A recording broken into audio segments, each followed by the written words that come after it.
on quality of food. Actually, now I'm looking if ano maging speech ni Tatay Digong, no, former President Rodrigo Duterte. I doubt that he's not gonna come out and potentially with guns blazing in response to the fragmentation and total disintegration of the unit team. I also wonder if the First Lady will also have an addendum to that. In fact, some people are making fun if there'll be a especially for you. Wait, sa kabilang channel pala yan. Edition on this. But going back to this discussion, Okay, this okay. was a slow Yes. motion train wreck. This was a slow motion train wreck. We saw this coming. In fact, in 2021, before even the election started, I wrote a piece about how House of Duterte and House of Marcos were about to clash because both Sara Duterte and Marcos wanted to run for the top position. And eventually, because of divisions within the House of Duterte, meaning Duterte wanting Bongo to run, Sara was not happy with the situation, Marcos came on top. So it was really a tactical alliance to begin with. So if there's at least one occasion where I completely agree with Sara in terms of sincerity of her statement, it's when she said the unity was really for election purposes. So I think she really laid down the predicate just a few days before officially ending itong mother of all hugot kind of speech. What I found interesting is if you rewind to 2018, wasn't it? 2017 or 20, when Leni Robredo resigned or was forced to resign, essentially driven out of the cabinet of Duterte, the father of the current vice president, ganon din yung approach na. Medyo malumanay, parang lumalabas na siya pa yung victim.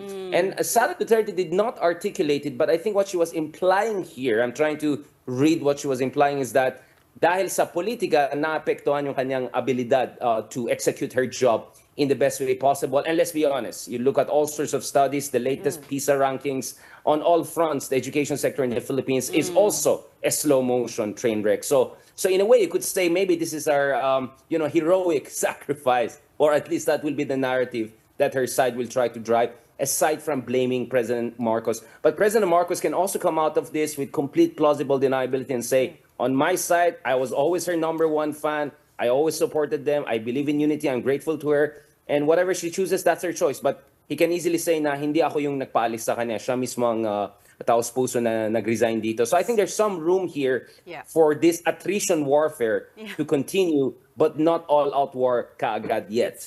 It's going to be a battle of the spin doctors. I found it interesting that even though she didn't give a reason, everyone understands that this is a very much a political thing. The first thing I want to know from you is, do you agree, as what everyone has, well, not everyone, but a lot of people have been saying, is that this is the start of her being rebranded as the face of the opposition?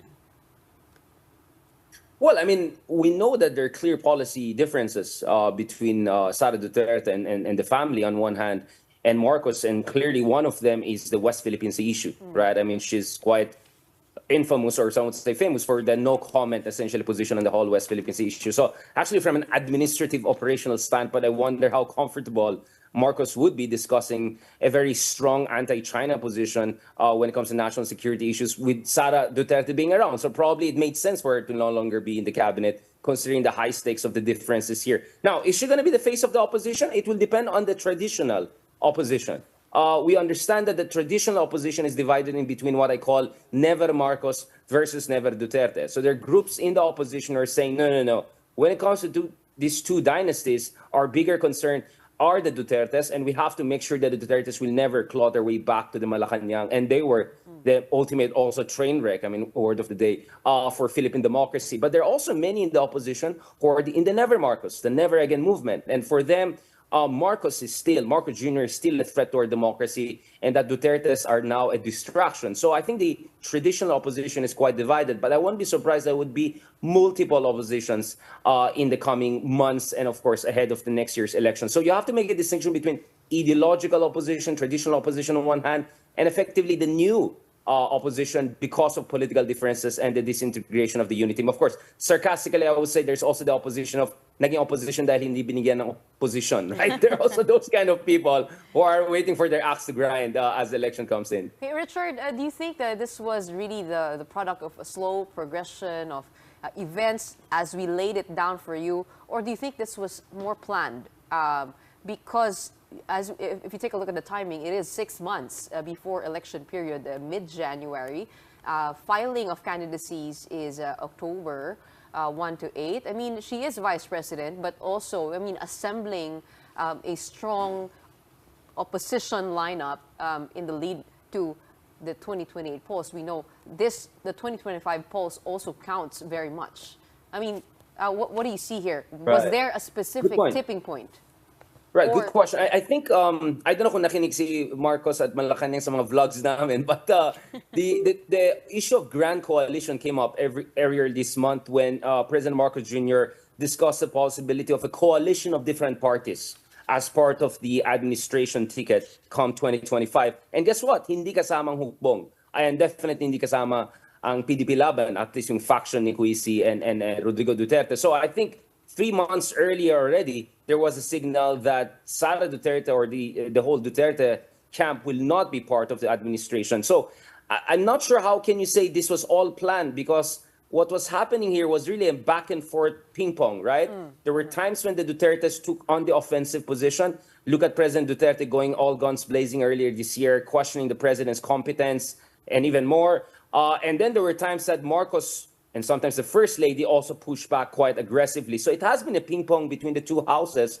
And I think eventually right now, the battle lines are pretty much drawn. And to be fair to Sara Duterte, she was in a boiling frog situation, right? The more she waited and the more she stayed inside the cabinet, the more she was going to be cornered and bogged down. So I think it makes sense for her to have some time to prepare as the de facto leader of not necessarily the opposition, but at least one of the major oppositions to the administration come 2025. But as we know in the Philippines, unlike in the United States or other flagship democracies, midterms tend to be pro-incumbency, given the momentum of the incumbency, given the resources of the state. So Sara, if she ever becomes the face of the opposition, will be coming in from a position of relative weakness, although they have a couple of pretty strong candidates for the Senate, including her brother, Baste, or if not, the two brothers, based on some of the preliminary surveys we're looking at. Richard, I think it's important to note that this is the third consecutive administration where the vice president quit the cabinet of the Philippine president. That's a good point. Yeah. I didn't So- even realize that. How might the resignations of former Vice Presidents Binay and Robredo compare or contrast to this one of VP Sara? Yeah, I mean, the vice presidency is probably one of the most perilous positions in the Philippines. Sarcastically, it has been dismissed as a spare tire. But at the same time, it's also the office that is a heartbeat away from the presidency. And once you're a vice president, you're assumed to be essentially the top candidate to succeed the current president. That's why even in the United States, as we speak right now, Trump is scratching his head if he's going to get kind of a charismatic person to be his vice president, but not too charismatic to overshadow him. So imagine this is happening in the US when the vice president run under one ticket. So in the Philippines, when actually the two positions are contested separately, and the tendency is most of the time it's not based on a unity team, although we had the Noibi in 2010 and now the unity team, it is quite assumed that there'll always be some tension, and management of that tension will always be very, very difficult. And this time, it was really just untenable. I think this was almost inevitable if you look at how things have turned out. So that's why, for people who want to be the president, maybe you want to sit out the vice presidency. It's a very, very perilous position. For a while, the vice presidents from Erap to Arroyo had a good shot of being presidents, but actually, essentially the 21st century has not been good to Filipino vice presidents. So it's the last political position I will recommend to anyone who wants really the highest office. But then again, it's also a heartbeat away from the presidency, so the temptations are probably too strong Richard, for some people to pass on. Gusto ko malaman yung reaction mo dun sa speech ni Vice President. I did see your tweet. Sabi mo, ano sabi niya? I mean, tell us candidly. How did you find that speech? What did you observe? Well, I mean, wasn't I much to just go check by. the comment sections. I mean, I sometimes, I just post stuff to see the comments, because the comments are a field day to me in terms of the Zarzuela of comments. But for me, I could see the struggle of the vice president. I'm kidding aside. I'm quite sarcastic, obviously, on Twitter. There are nicer versions of me elsewhere. No, I think she was really struggling because she didn't want to come out as bitter. She didn't want to come out as ungrateful. She didn't want to come out as power hungry. So weirdly, she came out kind of like Lenny. So if you just put side-to-side speech of Kind of she Lenny was Robredo managing and her speech ni emotions. Sara Duterte, Yeah. they kind of come off quite similar, which is, for me, another irony. Which is Maybe the that's what safest the vice road to president take, does. right? It's the Bumabait ka sa safest office na yan. kasi, oh. Nakakabait ang vice presidency sa Pilipinas. I want to come back to you saying that she isn't coming at this from a strong position. That makes her a bit more vulnerable now. So what are her options from here? Midterms is coming up, as we were just saying. Does she run for Congress? Does her brother run for Congress? Do they consolidate their base there? Can she resign as vice president and then run? What are her feasible options from here? Yeah, we are in uncharted territories. I mean, if you look at the Philippine politics today, we're kind of like the Berlin of, like new Cold War is here. U.S.-China competition. There's also the great power competition. Then there could be the ICC element in the near future, if we were to believe some of the people who claim to have access or understanding of the timetable of ICC. Then there are the investigations against Duterte. So the Dutertes are really in a very tough position. They're quite cornered. And when you corner a very rambunctious and ferocious political dynasty like Duterte's, I won't be surprised they will pull off some crazy, out of the box unorthodox counter move. So I won't be completely shocked if suddenly she even decides to, I don't know, run back in Davao, right? To just give up the vice presidency, because at this time the vice president is like an empty shell, right? And her strategic depth is back in Davao. And if Basta Duterte runs for the higher office, if Polong runs for the higher office, who's going to be back home and to protect the rear guard? Because let's not kid ourselves. The other side is potentially also pushing for their rivals in Davao to make inroads into the Duterte camp. So they're going to be in this kind of I don't know, this could be like a battle of Waterloo. Like it could come from all different directions. So if you imagine, I have no envy for the position that Sara Duterte finds herself in right now. At the same time, I'm the last person to underestimate them. I think they made many strategic mistakes. I think there was a lot of hubris in a lot of their positioning. I think Marcos quietly cut them to the size, but they're not done. So I agree that tapos na yung first chapter. So I think this was the final act of a 3-4 act part. But we're now moving into second chapter. So abangan, there'll be more plot twists, and looking forward to joining you guys for breaking this down more. We're running out of time, but just very quickly, I wonder if you have thoughts on what happens to where Senator Amy Marcos naman will go from here. She's also caught in a very tight position. She's the one who convinced Sara to run alongside her brother. We know she's very close to VP Sara. At the same time, we also know that she has a bit of a rift with the president. Where does this leave her? Well, I mean, yeah, you're right. I mean, of all major figures, she's probably the most, squeezed in between, considering everything. But, you could say always blood is thicker than, political alliance. But you can also say, Filipino politicians, my goodness, especially veteran politicians, are master navigators. I don't think they'll have much problem navigating this latest fault line. And let's be honest, I think this was coming for quite some time. Not to mention, I think, remember, Baste a few months ago also, threw some shades at Amy Marcos or something like that. So I'm not worried for her making the necessary adjustments. And if you're Amy Marcos right now, you're going to be very, very practical. Because if you look at the surveys, I think she's barely in the top 5 or 6. And it's really the top 4 or 5 who are runaway in terms of their numbers. The next 15 to 20 candidates are actually competitive. So I think Amy Marcos is going to be very, very practical in her calculation in the coming months if she wants to regain that seat or be reelected with seat in Senate. Richard, final question on this topic. What is your grade for the Vice President as Education Secretary?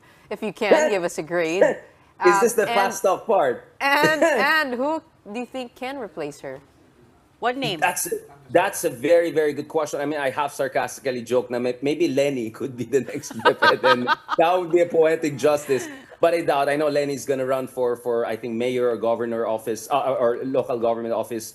I agree with my former colleague in LaSalle, Professor Contreras, that this is where Marcos has the chance for a strategic decision, and he can strike at 2 birds with 1 stone by giving this position to someone like Balisacan, right? If you look at Secretary Balisacan, he also worked in President Aquino's cabinet, not necessarily yellow or belong to the opposition, but someone who's very bipartisan and someone who's very technocratically competent. I really hope they get someone who, yes, I agree also with my colleague, Professor Contreras, you need someone with some sort of a PhD or some sort of a background in education because malala talaga yung situation natin. And I don't want to blame Sara Duterte alone. I know I'm being too political here, but yung malalim yung problema ng education natin. And it just happened that I don't think really Sara had the right team in place to deal with this kind of other slow motion train wreck we're having, which is our education crisis. So I don't want to be also overly unfair to her. What I want to happen is Marcos this time, hopefully hindi maging political, purely political, yung decision-making niya for putting Sara Duterte